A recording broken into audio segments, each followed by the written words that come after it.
ఈ రోజే డౌన్లోడ్ చేయండి, మీ ఫేవరెట్ షోస్ చూడండి. సారీ అమ్మా, తెలిసో తెలియకో మా వల్లే నీకీ కష్టం వచ్చింది. పుట్టుకతోనే ఎవరూ అనాథలు కాదమ్మా, అనాథను చేస్తేనే అవుతారు. నీకు ఎవరూ లేరని ఇక నుంచి భయపడకో. నీకు మేమందరం సొంత వాళ్ళమే అనుకో. బంధాలు బంధుత్వంతోనే రానక్కర్లేదు, మనం లోపల ఫీల్ అయినా చాలు. సరేనా? సరే అన్నయ్య, సరే అన్నయ్య, సరే అన్నయ్య.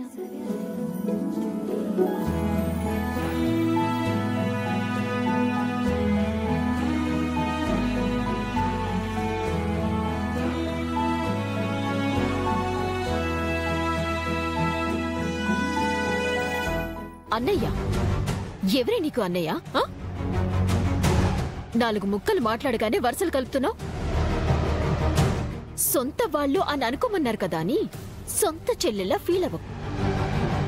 నువ్వొక దిక్కు ముక్కు లేని అనాథవని స్పృహలో ఉండు.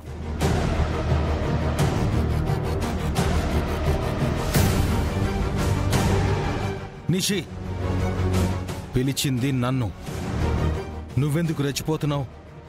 మధ్యలో నీకేంటి? నిన్ను పిలిస్తే మాకేంటి? నువ్విచ్చిన ఆలుస్తో మాకు వరసలు కలిపితే ఊరుకో అని చెప్తుంది. పిలవాలని మనసు కనిపిస్తేనే ఆ పిలుపు వస్తుంది యువరాజ్. మీరు ఊరుకోనంతగా పిలవలేదు. శ్రీవల్లి, నువ్వు ఎవరి మాటల్ని మనసుకు తీసుకోకమ్మా.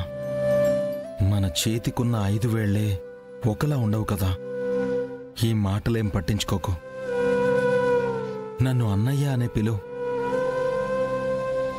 అలా పిలిస్తేనే మన మధ్య బాండింగ్ కూడా స్ట్రాంగ్ అవుతుంది. నీకు ఈ అన్నయ్య ఉన్నాడన్న ధైర్యం వస్తుంది. థ్యాంక్స్ అన్నయ్య.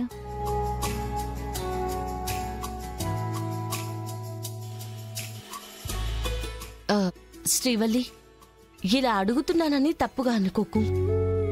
తెలిస్తే నీకేమైనా హెల్ప్ అవుతుందేమోనని. నువ్వు పుట్టుకతోనే అనాథవా లేక మధ్యలో?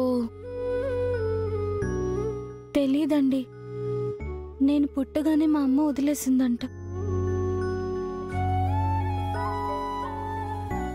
అప్పట్నుంచి నేను కస్తూరిబా అనాథాశ్రమంలోనే పెరిగాను.